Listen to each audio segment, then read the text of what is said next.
Lucy, I'm making a small adjustment here. I'm going to go black for 15 seconds or so. Don't panic, okay?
Hey everyone, I'm Ksenya Samarskaya. I am the Managing Director of the Type Directors Club, and thank you all for joining us here today.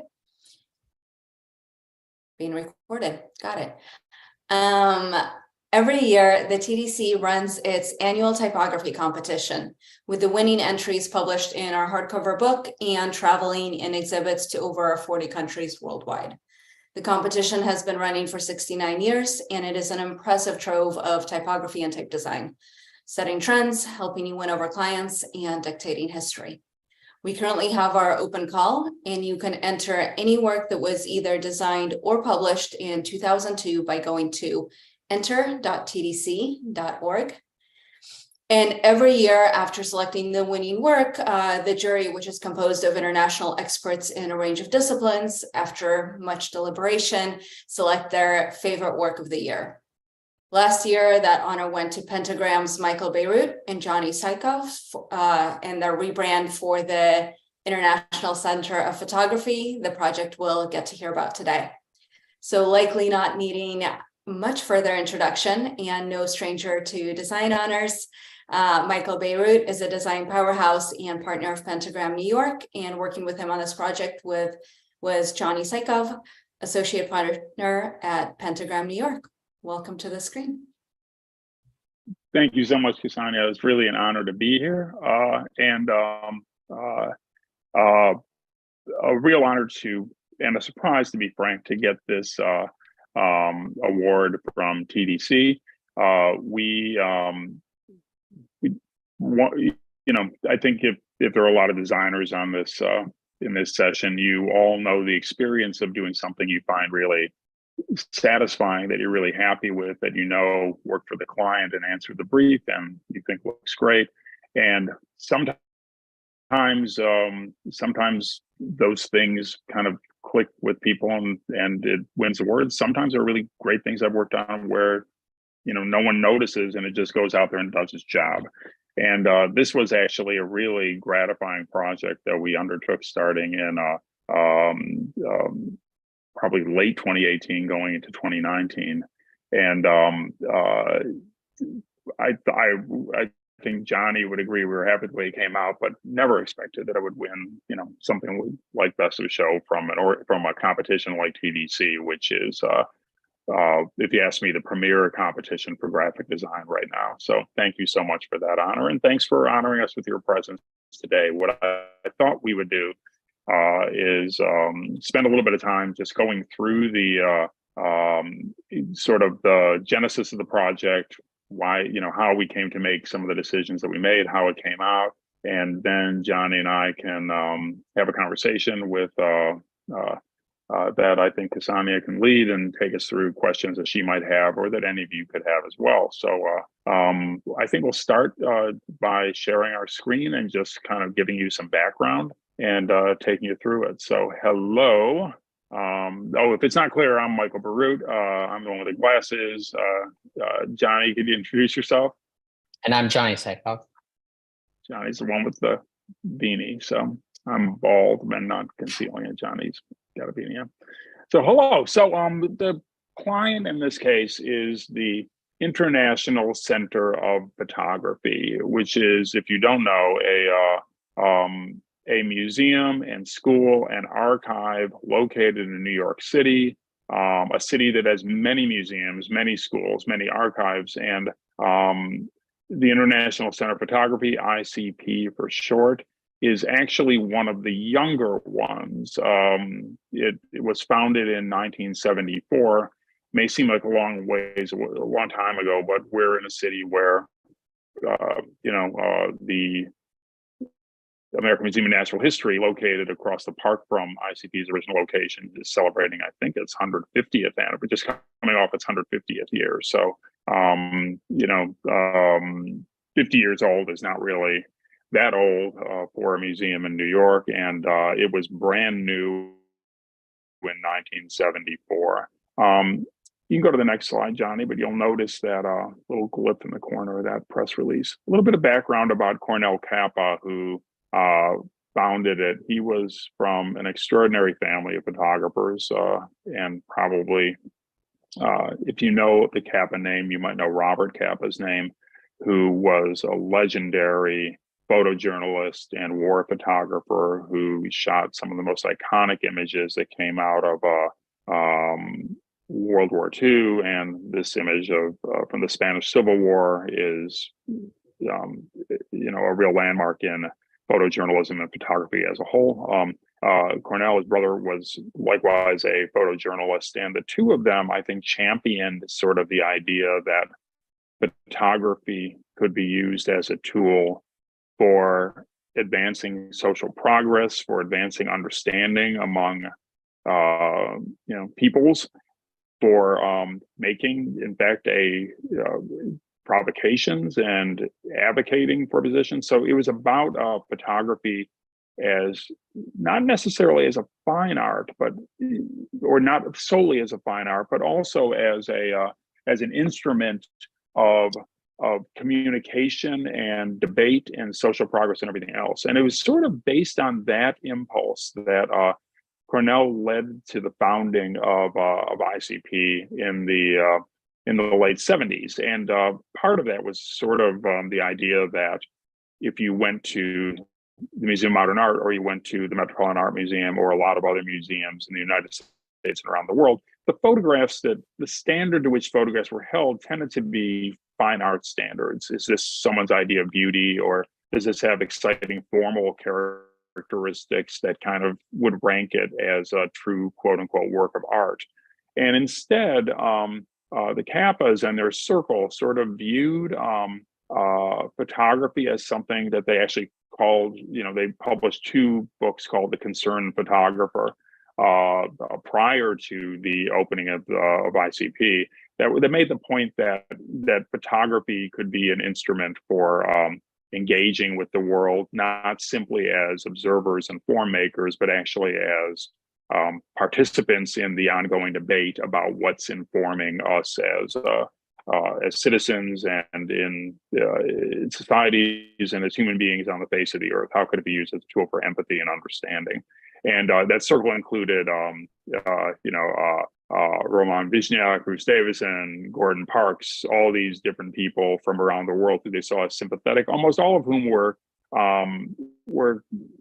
could be dismissed as kind of commercial photographers in a way, by people who specialized in doing quote unquote fine art photography. And so I think the founding of ICP was seen as a moment that would establish the legitimacy of this way to approach the work and to get the work out there. And that was sort of the tone of the press release that Cornell Kappa sent out when they opened at the very top, more or less, of Museum Row on Fifth Avenue in New York, north of the Jewish Museum, north of the Cooper Hewitt Museum, north of the Metropolitan Museum of Art, north of the Frick Collection, all of which are on Fifth Avenue, all of which are in marble mansions, basically. And in fact, ICP was in its own marble mansion up on Fifth Avenue. So it was sort of like really their chance to make it.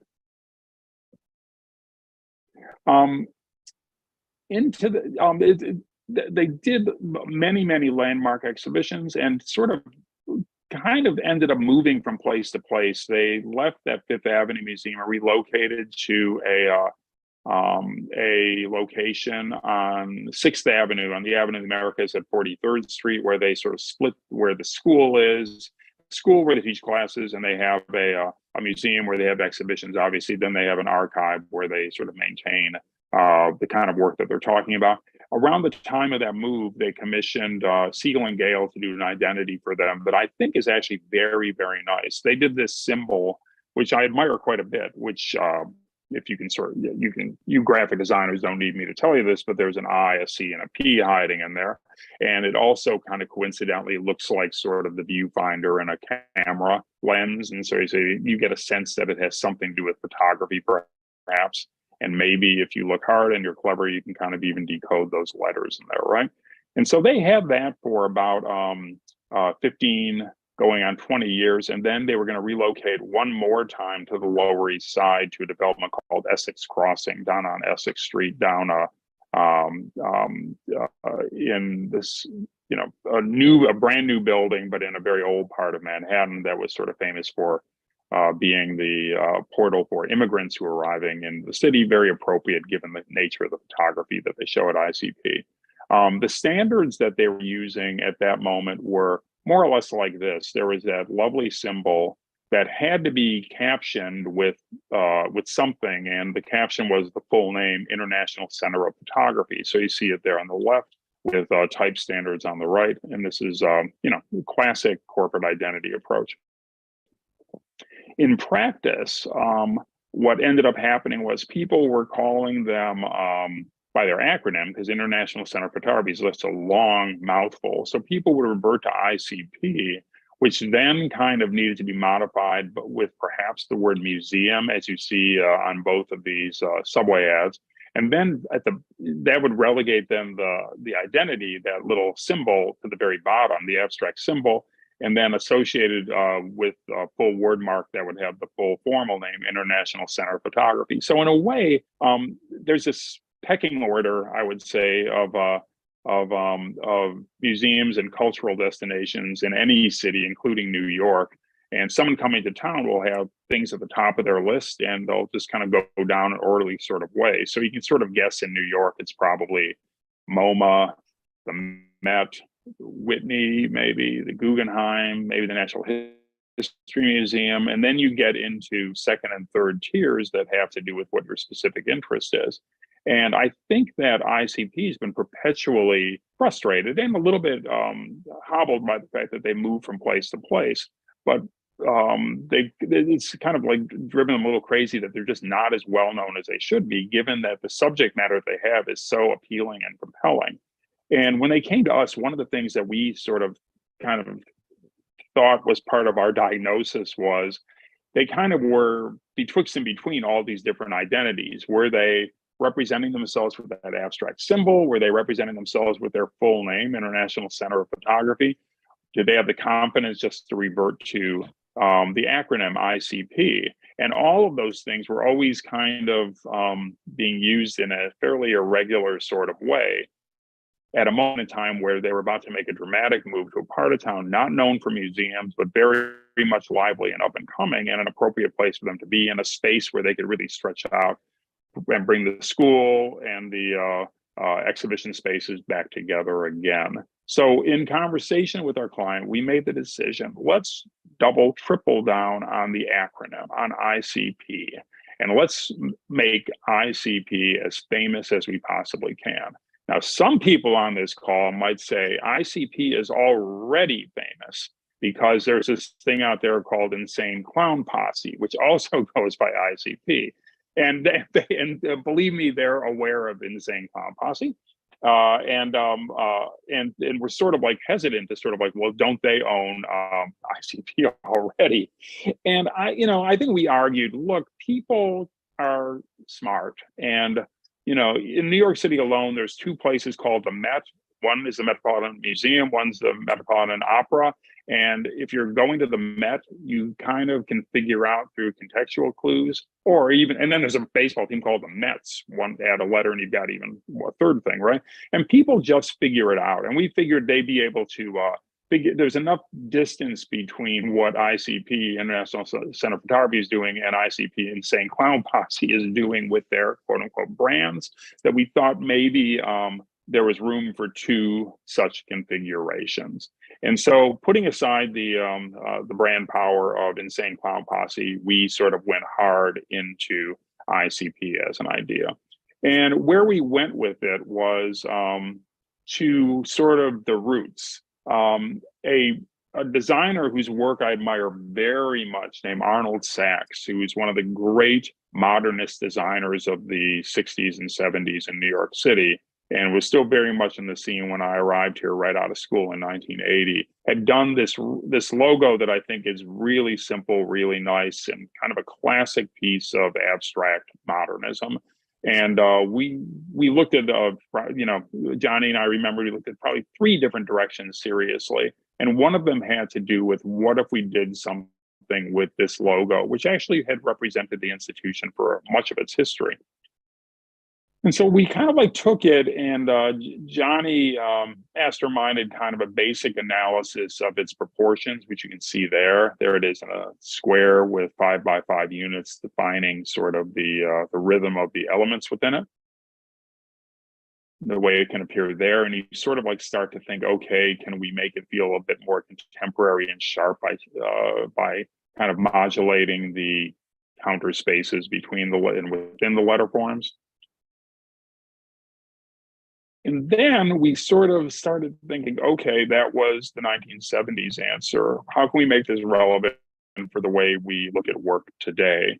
And, Cornell Campus world has been revolutionized with the advent of many things, but most notably the ubiquity of photography as a tool that is now in the hands of almost every single person on this call. You didn't go to, you don't have to go to some fancy specialist shop to buy a fancy, expensive camera that might have a fancy, expensive technical requirements operated. If you have a smartphone, you're a photographer now. And this idea of image culture as the driving visual motif of the mid 21st century was very much of interest to Mark Lubell, who was the new director at ICP. And he was just obsessed by the idea that anyone now is a photographer. You can be a professional and a genius like Cornell Kappa. You can be anyone, and you possibly could take a picture that would be as consequential as any of those people who kind of figured in the concerned photography milieu of the latter half of the 20th century. And the idea of photography has to do with, what, not just what you see, but how you frame what you see. And we sort of got interested in the idea of that framing thing. I mean, obviously aspect ratios of different cameras, whether they're 4x5s or 2x2 or 35 millimeter, whatever, is really an important thing, as is the idea of how you crop those pictures once you do them. And I grew up, there was this thing called the scaleograph, which is a way to kind of crop things to different sizes while maintaining an aspect ratio. And I used to have one of these. I don't know what I did with it, but we found this picture of one to remind us. And we thought, is there a way to kind of allude to this process? The crop tool appears on, software. So it's not unfamiliar to people who have even never seen this thingamajig, but it's essentially the idea of there's the whole world, and then there's what you see and how you frame it and how you crop it. So we thought maybe we could figure out a way to kind of like take Arnold Sachs's logo and adapt it to the image age of today by liberating it from any one aspect ratio, any one shape or size, and sort of say it could be any shape or size. Not a brand new idea. This is Carl Gerstner doing this probably, Jonny, this probably is late 50s, early 60s, I'm guessing. But he had done a logo for a company called Holzapfel, and which is sort of an H, you see it there, but it can be narrow, it can be wider, it can be wider. And he was grappling with the same problem that happens if you horizontally scale or vertically scale images, where the counter spaces and the thicknesses of the lines get all messed up, and he kept them constant by redrawing them every time. Luckily, we've got ways of doing that where we can kind of manage it in a more technological way today. So the idea of the ICP identity basically is that it's that form, but with the capacity to be a square, to be horizontal, to be vertical, to be really thin, to be really thick, to be really low, to be really big. And you see that each one of these times, the counter spaces stay the same weight, or they're adjusted as they kind of go up and down, but they're sort of stay constant and they're not distorted. And any one of these things is the logo for ICP. And in fact, it has an infinite number of logos, because it's not just these dozen versions, but any interpolation between any of these versions is just as legitimate. So that was a basic idea. And then figuring out how to execute that idea was fun, I would say. So Jonny, do you want to talk about the execution? Yeah, so one of the primary technical challenges is once you sort of establish the premise of, okay, you can have a logo at any aspect ratio, how do you actually produce that, or how do you sort of create a way of actually executing that? So we worked with two designers, Andy Clymer and David Jonathan Ross, who actually helped us develop a custom tool for ICP that was essentially a logo generator that would allow ourselves or even the team at ICP to input any two measurements and then output a logo at those measurements. In addition, it allowed them to control sort of details like the relationship of the positive strokes and the negative spaces in between those strokes, such that you could produce logos that are suitable for small scale, suitable for large scale, and various sort of reproduction methods. To complement the logo, we chose two typefaces. The primary typeface is Publico, which was designed by Christian Schwartz and Paul Barnes of Commercial Type. That particular typeface was chosen to complement sort of the boldness of the ICP acronym, but also as sort of a callback to the journalistic roots of ICP, given that Publico is sort of a new style typeface. And then in addition to that, we chose a more discrete sans serif typeface, which brought a little bit of versatility to the overall typographic system. So the beauty of that logo generator that we developed with the help of Andy and David, it allowed us to create logos for very sort of context-specific scenarios. So this is actually the sign above the entrance to ICP, which is proportioned perfectly to that area above the transom. Or as another example, we created ticket templates in which the logo is the exact proportion of the ticket that you receive upon entry. And I think one of the beauties of the overall system is both that it sort of changes, I think, the conventional dynamic of many branding approaches, which is that the logo sort of serves as a sign-off in external communications, but rather in this particular system that we developed, the ICP monogram becomes sort of a main stage player, more of a protagonist in the overall sort of communication strategy. In addition to that, it really sort of allows for a lot of versatility in terms of how the logo adapts to various formats. And also, I think one of the key challenges that you face when doing marketing and advertising for, in particular, a museum in which oftentimes you have sort of an unpredictable nature of what imagery you're working with, and you're given sort of the limitation of not being able to crop or manipulate images as to sort of preserve the artist's original intent.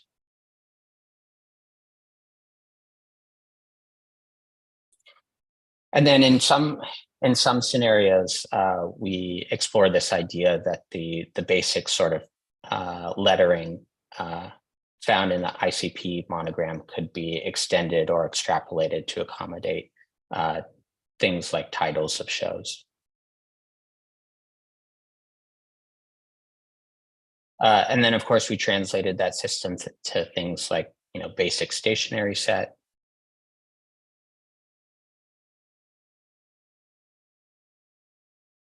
And we were particularly intrigued by the idea that a sort of digital context for this logo would allow us to, for example, show various permutations of the logo as something like a website page reloads from page to page.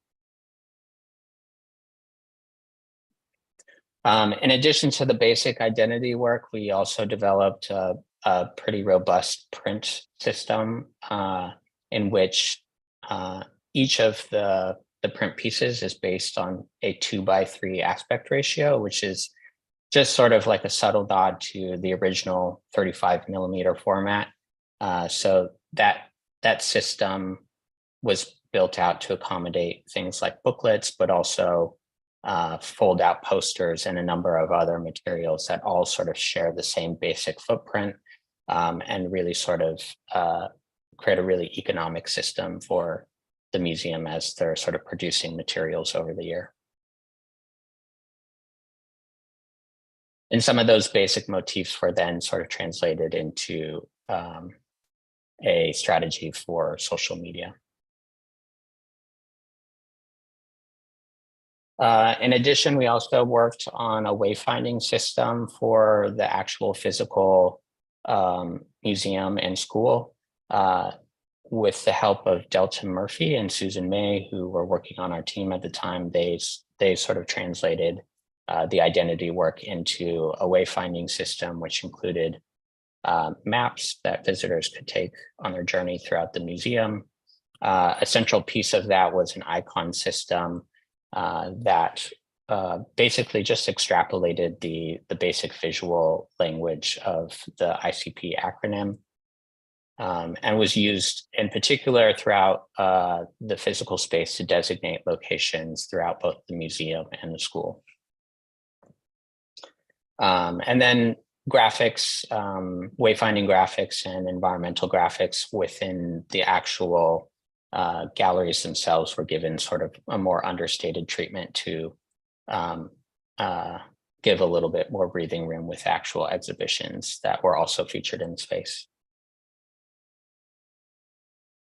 And finally, we're also able to kind of propose some ideas of things that we think would make interesting products or merchandise in their bookstore, which is featured on the first floor as you enter the museum. So things like pins, this particular motif, which was acknowledgement of both ICP's New York roots, but our sort of subtle homage to Milton Glaser. And then also a ticketing, or rather a tag system that was sort of a novel way of treating the logo, where the logo sort of changes sizes from tag to tag. And finally, a shopping bag.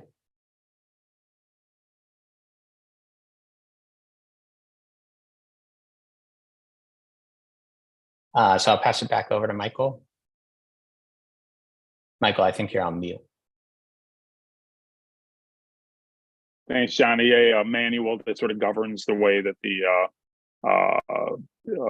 the system is used. And what's been really gratifying to us is, first of all, if you're kind of like looking at the dates on some of these things, you can tell that their opening date was January 20th, 2020. Do you remember anything interesting about the early months of 2020? Well, they sort of got up, and it's a soft opening and then a public opening, and then coronavirus arrived almost a week or two later. And so they, like so many other cultural institutions, had to figure out a way to weather that crisis, shut down, moved on, and sort of didn't really fully reopen like so many other institutions until probably a full year or two later. And now they're up and open and thriving. And one of the things I like to think that having this in hand actually helped them navigate a lot of digital channels as they were working through all that.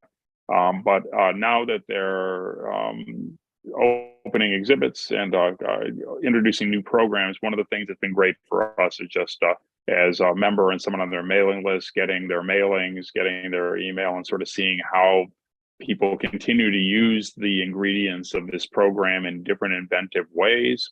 Whether it's as simple as a step and repeat at their gala, let's say, as shown here, the way the typography gets played into their installations that they do for their exhibits. And then if you're a New Yorker in New York over the past few months, you may have been lucky enough to see this monumental exhibit of the brilliant photographer and now late photographer who died at the very end of the show, William Klein. Yes. And our colleagues at a brilliant design firm, Work Order, did a great promotional program for them where, just as we had implied in the original offer we made to them, you could take that logo and kind of adapt it into an alphabet selectively. So you see they've got the name of the show, Yes, on the top, and then LES for Lower East Side, kind of emphasizing where they are, which has a nice kind of consonance with Klein and his work and his style. And so it was a really great show, and the work that was out there, both in print and online and social media, all sort of picked up on the same theme.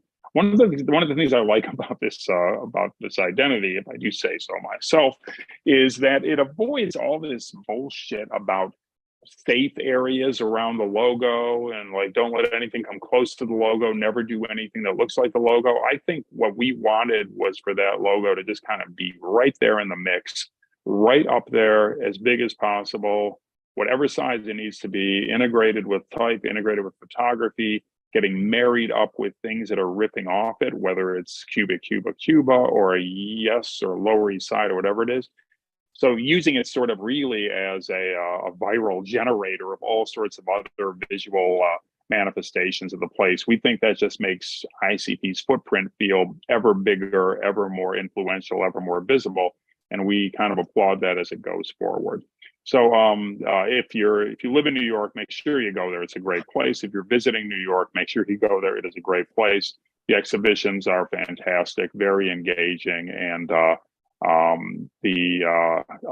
once you're there, except when you're entering or exiting into the gift shop, you're not going to be seeing our identity. What you'll be seeing is the brilliant photography that's on display there. That's how it should be. So, we did this with a lot of other people, and Jonny's mentioned some of them.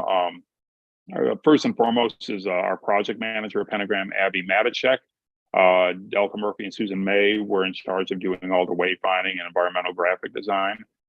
We had animation work that was done for social media and for out-of-home public displays by Daisy Lee, Todd Goldstein, and Gabe Smoller, all of Pentagram. And then the ICP team, led by Mark Lubell, included Laura Strom, Lisa Zavilio, Aaron Barnett, and Pierre Gilf. Respect and honor to Arnold Sachs, the original designer of the ICP monogram, and a titan of 20th century modernist design.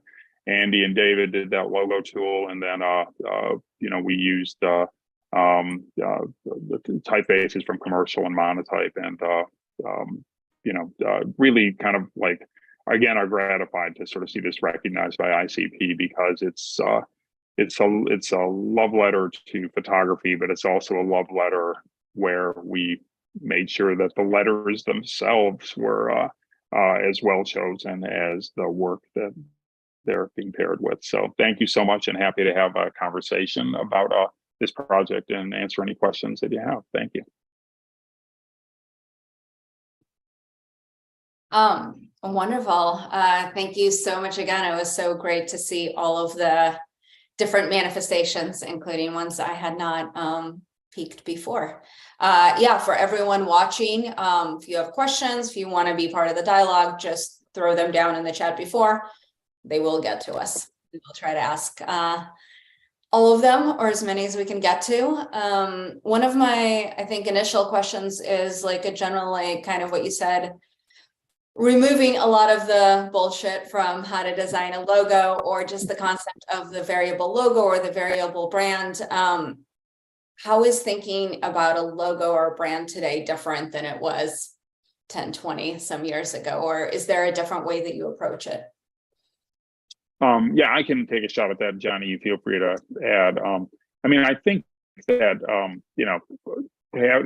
I was doing this 20, 30 years ago, and I can remember really distinctly, there were two things that were probably really drove this sort of work that are no longer quite as relevant. One of them was uniformity, I would say, not consistency, but uniformity. The idea that it was just seen as being very, very important that that these things be really carefully controlled, that all the expressions be identical, that somehow, even no matter how big you were as an entity, you somehow had to ensure that everyone's business cards, everyone's everything would look exactly the same.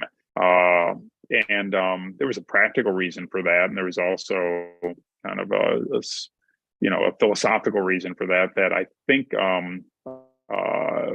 the idea, it was because every one of those expressions required a certain capital investment. If you're putting a sign on a building or making uniforms or painting a bunch of trucks, you don't want to go back and do that just for the heck of it. You want everything to sort of like line up. I think once the world is more kinetic, and it started before the rise of digital, I think it started with, TV brands like MTV, let's say, where those variable logos and graphic languages started emerging first. But certainly that was accelerated to the point of, no return with the rise of digital media. So there was that on one hand, but the interesting thing was countervailing against that was the fact that, the logo as a logo has to work even harder for you now because of some of those platforms. You need, like people always used to ask me back in 1983, have you tried faxing this? Will this logo show up good on a fax? You're laughing, but that was like, that was supposed to be the genius gotcha question. Hey, have you faxed this thing? And no one cares about that now, obviously. But instead, how does it look on an Apple Watch? How does it look on, in a circle on Instagram? And, it's funny because that really requires the same sort of discipline that someone like Arnold Sachs would have brought to the job back in 1978. It's the same sort of philosophy. So in some ways, things have changed radically, and they're not going to change back. In other ways, there are some foundational things that are probably more important than ever. Awesome. Question from the chat. There's such a breadth of, like, there's so much work that you put in and so many different things you considered. Can you talk about how long the process took and how you kind of absorbed all of that? Jonny, do you remember? I took a guess and I said, I'm guessing we started in late 2018 and kind of like rolled into 2019 and sort of got it all ready to launch. And then, I think it might have been longer than that, actually, because of the construction timing on the new building. They had to accommodate the signage. But go ahead, Jonny.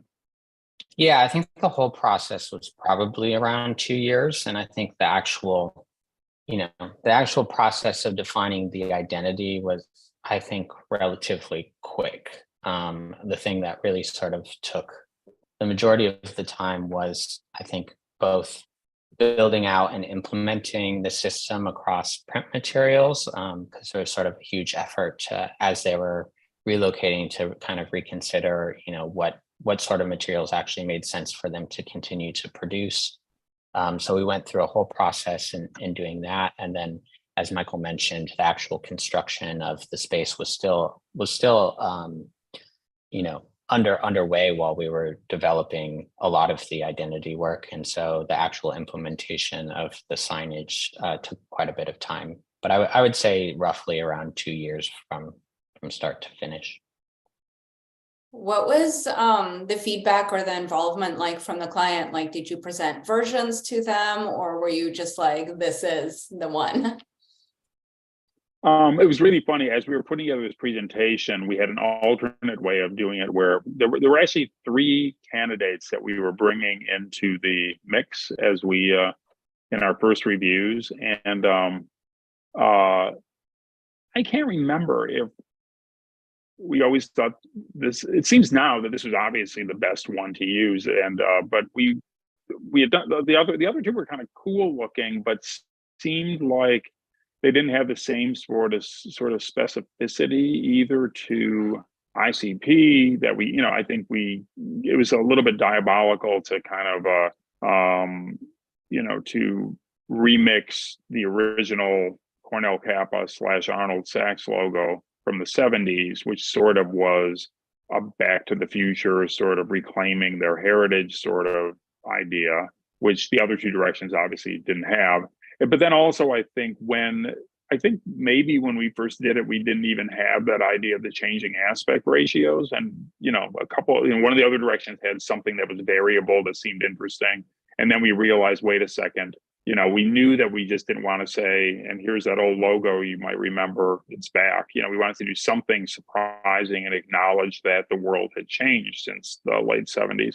And that idea of enabling the aspect ratio to change infinitely ended up being the trick. And so, we like glanced at the other 2 directions, and they just they seem like they weren't at the time, but now they look like fake outs. Like, it's sort of like, we'll show you 3 things, but it's obviously you're supposed to like the 3rd one. I don't remember what order we showed these things in at all, Jonny. So I mean, they picked the right one for sure. That's all I can tell you.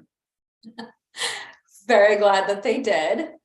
Can you talk about the process? Because a lot of people watching have likely never hired a type designer or a type team to work with. Like, when, even for something like a logo, when do you know that you need to bring in an external type designer? What is that process of collaboration like?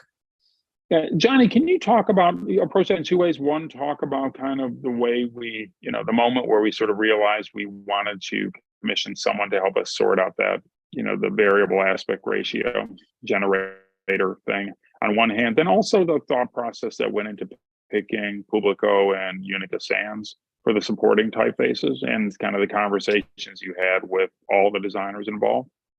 Yeah.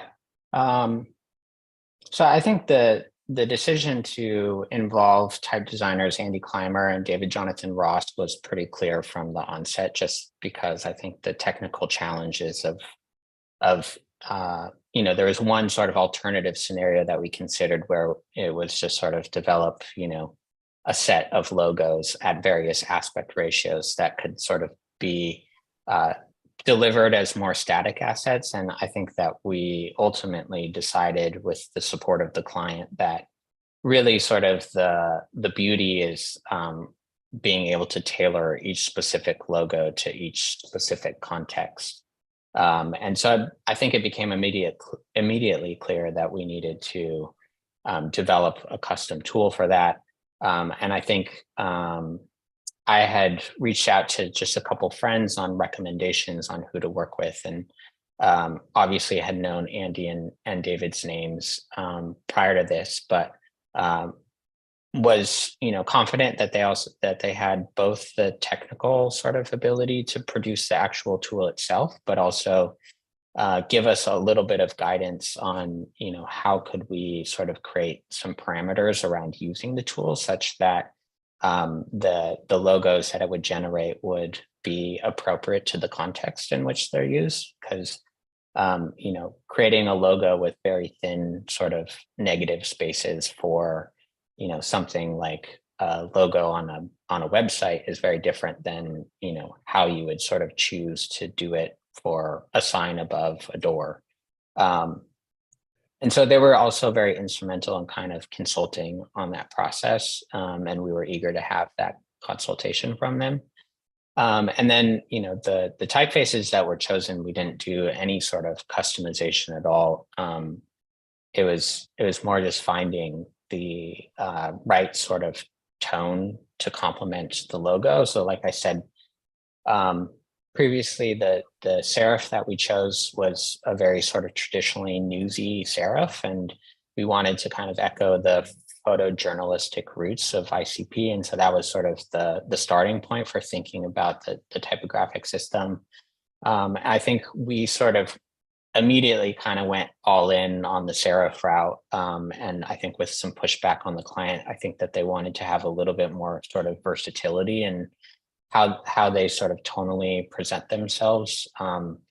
One of the concerns was, does the serif feel a little bit too traditional in certain contexts? So there's one example that we showed, which was a proposal for how a Subway ad would look for one of the shows that they had done at launch, which was just a survey of hip hop photography, where you can see we sort of elevate the sands to become more of a headline typeface in that sort of context, just because it feels more appropriate. And so I think ultimately the idea was that they would have multiple tools in the tool bag, and there was a basic framework that we provided for using them, but at the right moments, the designers would be permitted to kind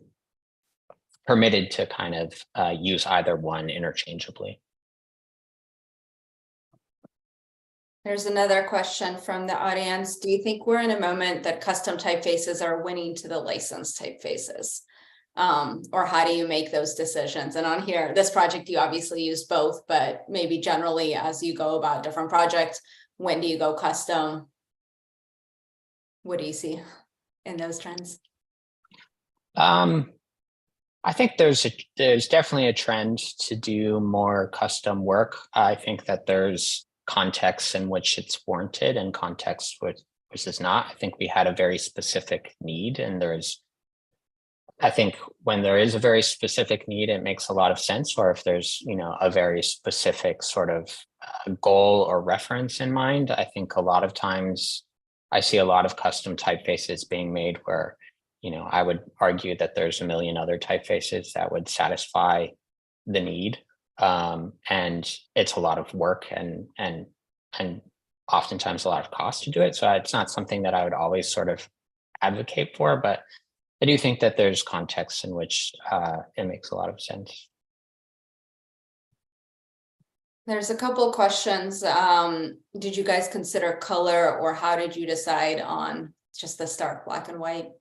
What was that process? It's a little, you can tell by Jonny's attire that he is a stark, if not, a black and white guy, if not a stark black and white guy. I think in this case, we there was a couple moments. So you saw we introduced some color into things, but I think it's often something that comes up when you're doing museum work or you're doing work that's meant to complement. It's meant to frame or take a background position to visual work that is, really the subject matter, is the actual destination and meant to be the focal point of people's interest. And we thought, I think our reasoning was, we wanted to kind of achieve what we were doing through scale. And if we could do that, we would sort of like dial down the color and,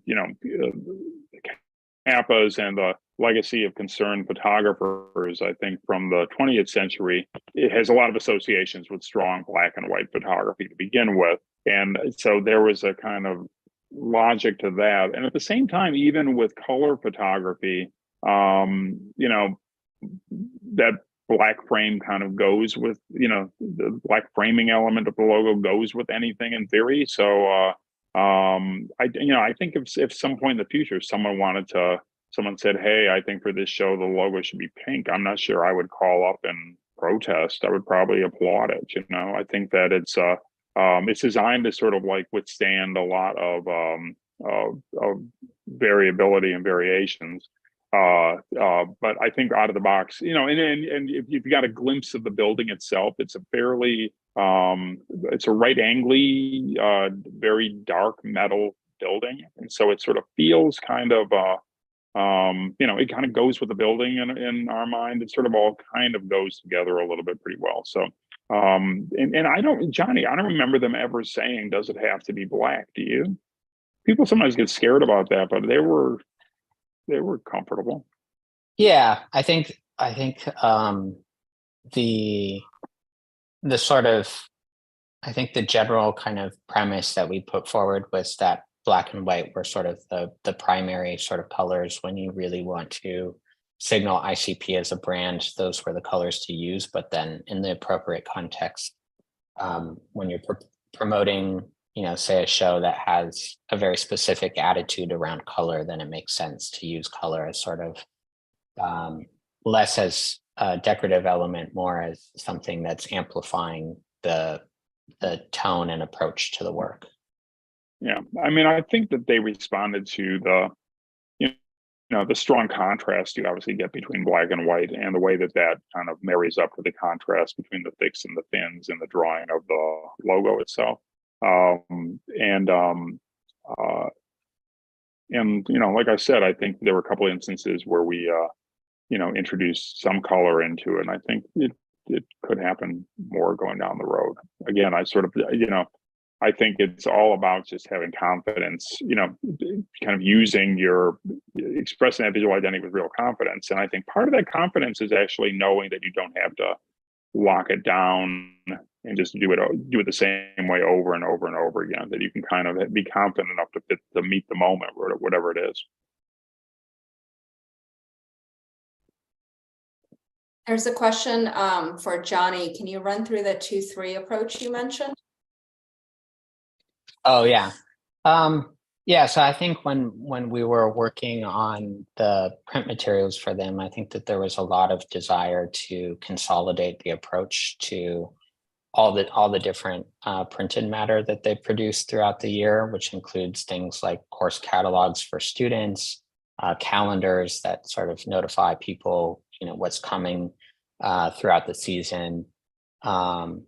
And basic visitor materials like maps and membership stuff, and so I think that there was a general sentiment that they had, all of their printed stuff had sort of creeped out into all of these different formats and all of these different approaches that could just sort of use a little bit more streamlining. And so the 2x3 thing was just sort of an Easter egg that we had fun with, that for most people it's didn't really matter, or not something that people necessarily notice, but for us it was just sort of a fun starting point for creating a system of print materials. And so they all sort of follow a 6x9 footprint, and then they're either a booklet or a fold out poster that allows them to sort of build different pieces based on the need. And then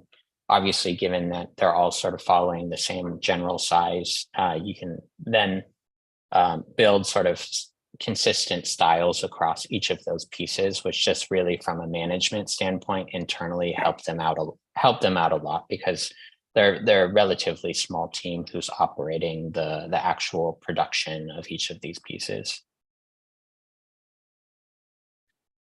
Thank you. I want to ask a couple of questions about competitions. Pentagram is definitely very known for entering and winning a lot of them, and you probably absolutely don't need to at this point. What do competitions do for you? Why do you enter? Like, what does it help you in your business? Can you hear me okay? I just Yeah. My AirPods just crapped out on me. Again, as the old guy on the call, there was a moment in time where those kind of competitions, not just run by TDC, but also by the New York Art Directors Club and AIGA and other organizations, were the main way that designers learned what other work was being done, in their cities by their colleagues, around, in other places around the country and around the world. And then, they would be, Communication Arts Magazine or Print Magazine, or any of these other competitions with usually really beautifully printed catalogs memorializing that work. Those things, that was sort of like the main messaging channel and the way you kind of learned what was happening. And so part of it was participating in that was was a way of seeing how you stood up against your peers and how you would fare in that regard. But it was also just a way of kind of like being present and accounted for in the design community to a certain degree. I don't, no matter, I've been involved with AIGA, I was involved with them for years. And I think people are always hoping that somehow, can we fix this so these awards would somehow get the attention of clients and they would translate into commercial success for the award-winning designers. And that ends up being a fairly hard thing to figure out how to do, for anyone, for TDC or for anyone else. So I'm not sure it's sort of like I'll win awards and I'll get more work. But I do think it sort of was then very much like just the way to kind of get design and material culture memorialized out in the world. And I think all jeopardized, of course, by the idea that each of us, every person can have their own website and social media feeds and put work out there all the time. And there are plenty of people that I follow who can be young people just barely out of school who do work that I think is exciting and interesting. Well, I'll just follow their Instagram feed. I don't have to wait for them to enter a competition, be judged by, be judged worthy of going into a book and have that book come out, a year later. That said, it is really nice to get that TDC book every year and to put it and to know that, again, there is a moment for people who care about these things to be present and accounted for, to show up and say, I'm here and I want to kind of like have my voice be heard along with these others, right? And so again, it's a thrill when you sort of get an accolade to get accepted into a competition like TDC's, or to get a further accolade like a best of show. But I think just kind of, I'm just as thrilled to open up that book and see the work by my peers, things that I have seen, things that I've never seen, things from people I've heard of, things from people I've never heard of. It's still, it's exciting in a way, and sort of, has a kind of authority that I'm not sure, my Instagram feed has or will ever have, so I'm glad the two things exist. I think I think awards and competitions are serving in a different way than they used to, but I think it's still really fantastic and really important that TDC is keeping that tradition alive. Thank you. And for anyone that's watching and currently preparing their entries, or looking like how, because you've entered in one many and you've also judged, like how do you catch the jury's eye when you enter, like when you have such a big project and so much work, how do you pare it down? How do you communicate it? Do you have any tips for that? I remember, when I first started out, and this was really I started out in the 80s, and this was really a thing back then. There was no internet, obviously, so there's no websites or social media or anything else. Like, it was entering these competitions and sort of seeing who won in the competitions, right? And I remember sort of like doing things, and I just thought they were swell and entering them, and then losing. And it's not till you judge one that you sort of get a sense of like what it actually takes. It's not just being good. It's not just kind of like doing your craft well. And it on top of everything else, it has to be the kind of thing that works in competitions somehow. It's hard. I mean, it sounds cynical in a way, but that means it sort of has to, people who are judging these things are looking at a huge amount of work, almost all of it stripped of much of its context. You're able to kind of figure out sort of what it's about. And so I've done things that I thought were really interesting, where I just realized the context was so complicated that anyone looking at it would just have no idea whether it was good or not. I mean, they could tell it was cool looking, but whether or not it was an appropriate solution for the specific problem, they were never going to be able to understand what the problem was based on anything I could send, right? I think so. I think just selecting things well, you can do good work that's not going to win an award, and also you can win awards for things that aren't that great, to tell you the truth.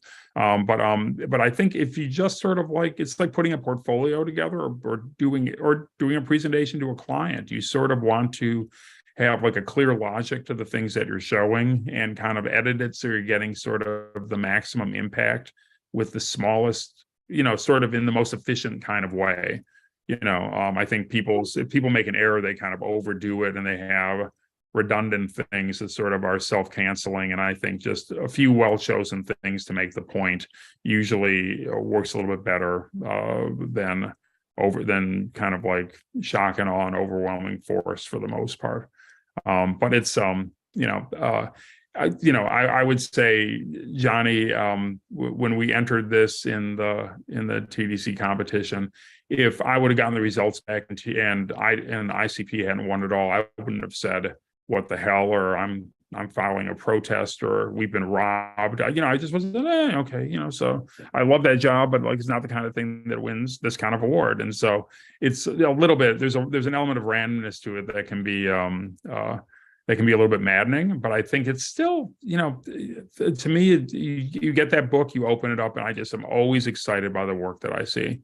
And it's the other people's work. It's people who are not me or Pentagram that I'm excited by, because I already know that work. You participate in it because you want to be out there with everyone else, basically. And then there's probably a lot of students out watching this, or people that are shifting to their career to graphic design, or kind of new. What are some of, like, is there something that you think is super important for them to learn today to be good at, to enter this field? Jonny, you're closer to having entered the field than I am. What do you think?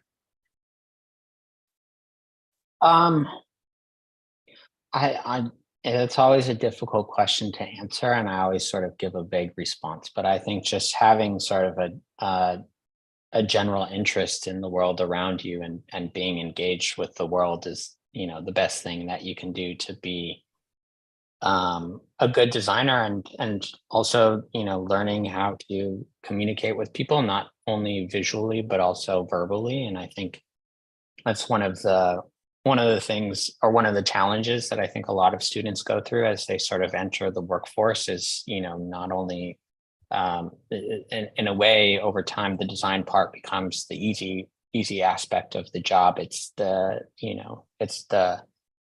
communicating with others, and helping sort of convey your ideas to people who maybe don't have sort of the design background, or the visual literacy, or the vocabulary to articulate why they do or don't like something. And so really being able to practice your craft in terms of describing and talking about your work on terms that, normal people would understand, I think is something that they should be thinking about, and find as many opportunities as they can to practice, because you don't typically get those opportunities in school. Yeah. Wonderful. Thank you. I know we're running a bit over time, and unfortunately we do not have time for everyone's questions. But this has been such a great discussion and conversation, and hopefully all these conversations will continue. So I'll just ask one final question from the audience. Has the Insane Clown Posse said anything about the logo or reached out to you guys?